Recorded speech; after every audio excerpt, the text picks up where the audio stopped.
आज ना अमिताभ बच्चन जी को थोड़ी छुट्टी दे दी है, तो आज उन्हें दे दिया। अपने घर वालों को भी टाइम देना चाहिए उन्हें। तो नमस्ते देवी और संजनों, आदर अदाब अभिनंदन आभार, और मैं आपका स्वागत करता हूं टेक टुमारो पे, जहां हम पढ़ रहे हैं मशीन लर्निंग। तो आज ये मशीन लर्निंग सीरीज की 11वीं वीडियो है, जहां चलो आज हम बेसिक इंट्रो से स्टार्ट करते हैं। जैसा कि हम सबको ही पता है कि हर किसी के पढ़ने का तरीका अलग होता है। आपके एग्जाम्स होते होंगे, आपके पढ़ने का तरीका भी अलग होता होगा, सबका अपना अपना तरीका होता है। तो आज की वीडियो में हम जानेंगे कि मशीन लर्निंग मॉडल्स होते हैं जो वो किस तरीके से डेटा को लर्न करते हैं, किस तरीके से डेटा को समझते हैं। तो there are basically two types of algorithms through which machine learning models learn about the data. तो first is instance based machine learning and second is model based machine learning. तो हम स्टार्ट करते हैं instance based machine learning से। तो instance based machine learning में क्या क्या होता है, चलो पहले हम थोड़ी इंग्लिश देखते हैं। खैर वो समझ नहीं आती, पर ठीक है, थोड़ी फॉर्मेलिटी कर लेते हैं। तो instance based machine learning is a type of machine learning that compares new problem instances seen in training which have been stored in memory। तो नहीं है ना इंग्लिश समझ, मेरे को पता था, चलो हिंदी में समझाता हूँ। तो इसमें होता क्या है कि ये ना जो instance based machine learning models जो होते हैं वो क्या करते हैं, अपने पास पहले से डेटा अपने पास स्टोर कर लेता है। थोड़ा थोड़ा क्या मतलब पूरा ही। तो इसमें क्या होता है, जो instance based machine learning models होते हैं वो अपने पास पहले से ही डेटा स्टोर करके रख लेते हैं।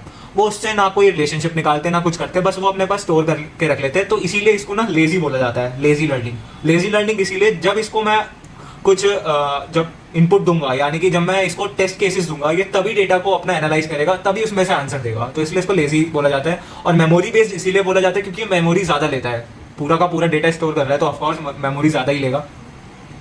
और इसको सिमिलैरिटी बेस्ड क्यों बोला जाता है, हम इसे इसका सिमिलैरिटी बेस्ड नाम इसीलिए पढ़ा क्योंकि इसमें क्या होता है, इसमें ना ये हमारा सपोज ये न्यू डेटा पॉइंट है, ठीक है, और ये हमारे पहले से डेटा पॉइंट पड़ा है, ये हमारा टेस्ट केस है, और ये हमारा पहले से ट्रेनिंग वाला है जो हमने डेटा स्टोर करा था। तो इसमें क्या होता है, जब ये हम इसको टेस्ट केस देते हैं तो ये ना अपने आसपास के डेटा पॉइंट से कंपेयर करता है। वो जो इसके आसपास के डेटा पॉइंट्स होते हैं वो आउटपुट क्या दे रहे हैं, उनका रिजल्टेंट क्या है, तो उससे सिमिलर ये हमें आउटपुट देता है। तो इसको इसीलिए हम इसको बोलते हैं सिमिलैरिटी बेस्ड। चलो एक एग्जांपल देखते हैं। तो सपोज ये एक हमने एग्जांपल लिया है। तो सपोज ये रियल स्टैट्स है, वैसे है नहीं पर मान लो। तो ये एक IQ, CGP और ये प्लेसमेंट है।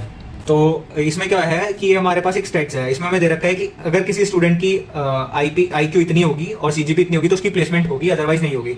सपोज यहाँ पे जो डेटा पॉइंट्स है उनकी प्लेसमेंट हो रही है, और यहाँ पे जो डेटा पॉइंट्स है उनकी प्लेसमेंट नहीं हो रही है। जो ये आपको अलग अलग से थोड़े दिख रहे हैं, ये सारे आउटलायर्स हैं। आउटलायर्स अगर आपको नहीं पता तो आप शॉर्ट्स मेरे जाके देख सकते हैं, मैं लिंक डाल दूंगा इसका, और ऊपर आई बटन आ रहा होगा, उस पर आप क्लिक करके जा सकते हैं। तो यहाँ पर क्या होगा, सपोज यहाँ पे एक हमने टेस्ट केस दिया, इसे ये एक टेस्ट केस आया हमारा, ठीक है, यहाँ पे टेस्ट केस आया। अब ये क्या करेगा, हम यहाँ पे KNN यूज करेंगे। KNN एक एल्गोरिथम होती है, बेसिकली क्लासिफिकेशन का क्वेश्चन है, तो KNN एक एल्गोरिथम होती है जो क्लासीफाई करने में काम आता है, ठीक है। तो यहाँ पर हम क्लासीफाई करेंगे कि ये प्लेसमेंट हो रहा है उस ग्रुप पे, ये लाई करता है डेटा पॉइंट, या फिर ये नहीं करता। तो हम क्या करेंगे, अभी क्योंकि इसे पता नहीं है कि ये मतलब मॉडल को ये नहीं पता कि हमने यहाँ पे एक लाइन ड्रॉ करी, ऐसा मॉडल को नहीं पता, ये मैं आपको समझाने के लिए बता रहा हूँ। तो यहाँ पे एक डेटा पॉइंट आया, अभी क्या करेगा, K नियरेस्ट नेबर लेगा। मान लो ये K नियरेस्ट मतलब कि यहाँ K की मैं वैल्यू ले रहा हूँ 3, तो यहाँ पे ये 3 डेटा पॉइंट देखेगा अपने आसपास, और उनसे ना एक डिस्टेंस निकालेगा। हम बेसिकली डिस्टेंस निकालने के लिए यूक्लिडियन फॉर्मूला यूज करते हैं, तो वो मैथमेटिकल पार्ट है, अगर किसी को पता है तो कमेंट करके बताओ। तो यहाँ पर ये हमने मान लो ये हमने 3 डेटा पॉइंट लिए, और मैं यहाँ से डिस्टेंस निकालूंगा। सपोज एक डिस्टेंस आया आपका 3, एक डिस्टेंस आया आपका 4, एक डिस्टेंस आया आपका 3.5। तो ये क्या करेगा, जो ये 4 वाला है ना, ये सपोज यहाँ पे ये ब्लू वाले का 4 वाला आया, ठीक है, ये 3 और 3.5, यहाँ पर ये देखेगा कि 2 जो डेटा पॉइंट आए ये सबसे नियरेस्ट आए हैं, ठीक है। तो अब ये देखेगा कि इनका आउटपुट क्या है। अब ये रेड वाले मान लो इनका 3 और 3.5 आया है, तो ये देखेगा कि इनकी प्लेसमेंट हो रही है। तो ये आपको बता देगा कि जो रेड वाले की तरह ही ना सिमिलर आउटपुट देगा कि जो आपका नया डेटा पॉइंट आया है इसकी भी प्लेसमेंट हो जाएगी। ऐसे ही आउटपुट देता है, जो अपने सराउंडिंग्स के डेटा पॉइंट्स होते हैं उनसे कंपेयर करता है, उनके जैसा सिमिलर आंसर देता है। तो ये एक तरीके से आपका दोस्त है। आप सपोज एक क्लास में बैठे हो, तो एक आपका बैक बेंचर है, वो आपके पीछे बैठ गया आके। अब तो वो क्या करता है कि अपने आसपास को देखता है। अब जो उसके सबसे पास वाला डिस्टेंस में जो सबसे पास बैठा होगा उसके दोस्त, मतलब दूसरा जो पढ़ाकू लड़का होगा, अब वो उसके में से चीटिंग करेगा और उसके जैसा सिमिलर आंसर लिखेगा। तो वैसा ही यहाँ पे केस है, ये यहाँ पर आपका सिमिलर क्या कहते हैं, आपका सिमिलर आउटपुट देता है। जो आपका नियरेस्ट नेबर होंगे उसके अकॉर्डिंग आपको आउटपुट देगा। Now the second learning method is model based learning. तो चलो इसकी भी पहले इंग्लिश देख लेते हैं। Model based learning refers to a type of machine learning where algorithm creates an abstract representation from training data. This mode is used to make predictions about new data. नहीं आई होगी इसकी भी इंग्लिश समझ, कोई बात नहीं, समझा देंगे। तो क्या होगा कि इसमें ना ये उसका अपोजिट है। यहाँ पर जो आपने लीनियर रिग्रेशन, लॉजिस्टिक रिग्रेशन वगैरह आते हैं ना, वो इसमें इसके अंदर लाया करते हैं। तो यहाँ पर क्या होता है, जो आपका मॉडल होता है वो आपका डेटा लेता है और हम दो वेरिएबल बनाते हैं, एक्स और वाई। टेस्टिंग एक बनाते हैं हम ट्रेनिंग के लिए और एक बनाते हैं हम टेस्टिंग के लिए। वो आपको अगर नहीं पता तो हम बाद में पढ़ेंगे। बेसिकली हमारा जो डेटा पॉइंट आता है ना, डेटा सेट आता है, उसमें से 100% में से या 70 to 80% के बीच में या फिर उतना हम ट्रेनिंग के लिए लगाते हैं और बाकी जो बचा होता है हम उसको टेस्टिंग के लिए यूज़ करते हैं। तो यहाँ पर जो हम उसमें क्या करते थे, आपका इंस्टेंस बेस्ड में हम क्या करते थे कि हम डेटा पहले से स्टोर करके रख लेते थे पूरा, उसके बाद जब हमें केस दिए जाते थे तब उसमें से हम कंपेयर करके बताते थे। इसमें अपोजिट होता है। इसमें हम क्या करते हैं, हम पहले से ही इसमें जो मॉडल होता है वो आपका डेटा में से आपके रिलेशनशिप फाइंड करता है, जो हिडन रिलेशनशिप होते हैं, जो हिडन मीनिंग्स होते हैं आपके डेटा सेट्स में, उसको फाइंड करता है और उसके बेसिस पे आपको आउटपुट देता है। इसका सिंपल मतलब ये है, उसके बेसिस में आपका प्रेडिक्ट करेगा आउटपुट। ठीक है। अब यहाँ पे कुछ टर्म्स दे रखी है, generalisation, parameter estimation, training phase. तो इसमें क्या होता है, जनरलाइजेशन मतलब वही कि आपका जो डेटा दिया है उसमें से आपका जो रिलेशनशिप है उसको आइडेंटिफाई करेगा, उसको जनरलाइज करेगा, उसके बेसिस पे आउटपुट देगा। और पैरामीटर वगैरह यहाँ पर होते हैं जो जिसके कंपेयर करके अपने आसपास से इसको कोई मतलब नहीं होता, अपना पैरामीटर ही अलग लेता है और उसमें उसके अकॉर्डिंग ये अपना आउटपुट देता है। ट्रेनिंग फेज तो वही होता है जो मैं आपको बता रहा हूँ कि ट्रेनिंग फेज में जो हम डेटा देते हैं उससे ये मॉडल ट्रेन होता है। जो ट्रेनिंग फेज होता है ना वो बहुत मेन होता है किसी भी मॉडल के लिए, उसी में सब चीज़ डिसाइड होगी कि मॉडल की एक्यूरेसी कितनी रहेगी। तो उसमें ट्रेनिंग फेज के बीच में ये आपका जनरलाइजेशन करता है, उसमें से जो रिलेशनशिप है वो आइडेंटिफाई करता है। तो आप चलो एक एग्जाम्पल देखते हैं। तो ये रहा एग्जाम्पल, सिमिलर ही एग्जाम्पल है जो हमने पहले लिया था। तो इसमें क्या होता है, बेसिकली मान लो ये कर्व है एक, ठीक है, ये एक फंक्शन है जो क्लासीफाई कर रहा है हमारा। तो यहाँ पर सेम लिया IQ CGP प्लेसमेंट, वही है कि अगर इस तरफ लाई करा तो प्लेसमेंट होगी, नीचे लाई करा तो प्लेसमेंट नहीं होगी।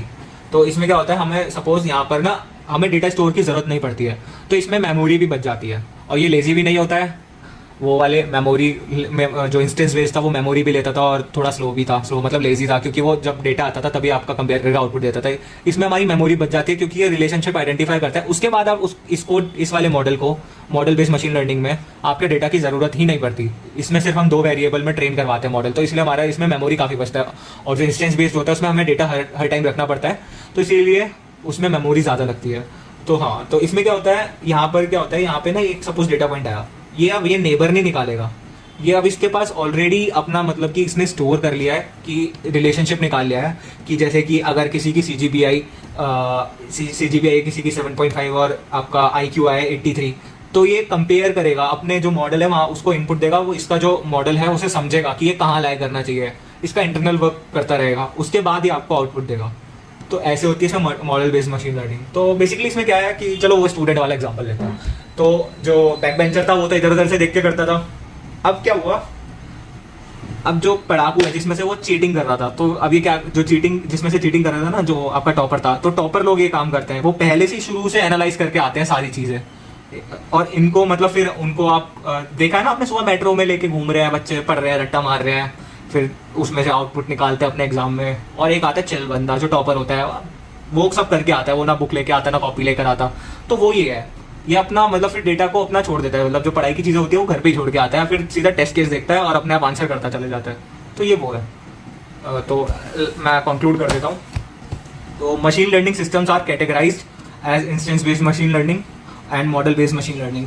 तो इंस्टेंस बेस्ड मशीन लर्निंग जो है वो मेमोराइजिंग होती है और ये जनरलाइजिंग होती है। मेमोराइजिंग मतलब ये मेमोरी अपना स्टोर करके रखता है डेटा हर टाइम, और ये आपका जनरलाइज करता है, मतलब कि रिलेशनशिप निकाल लेता है उसी टाइम। उसके बाद इसको कोई भी ज़रूरत नहीं पड़ती डेटा स्टोर करने की। ये आपका बेसिकली रट्टा मारता है, ये रिलेशनशिप फाइट करता है, ठीक है।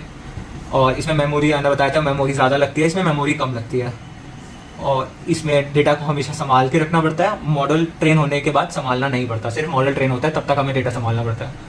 तो आई होप ये आपको समझ आया होगा। कैसा लगा आप कमेंट करके ज़रूर बताएं, और कोई टॉपिक अगर आपके माइंड में है तो आप मेरे को कमेंट सेक्शन में डाल दीजिए, मैं पढ़ के अगली वीडियो उसी पर बना दूंगा। Thank you.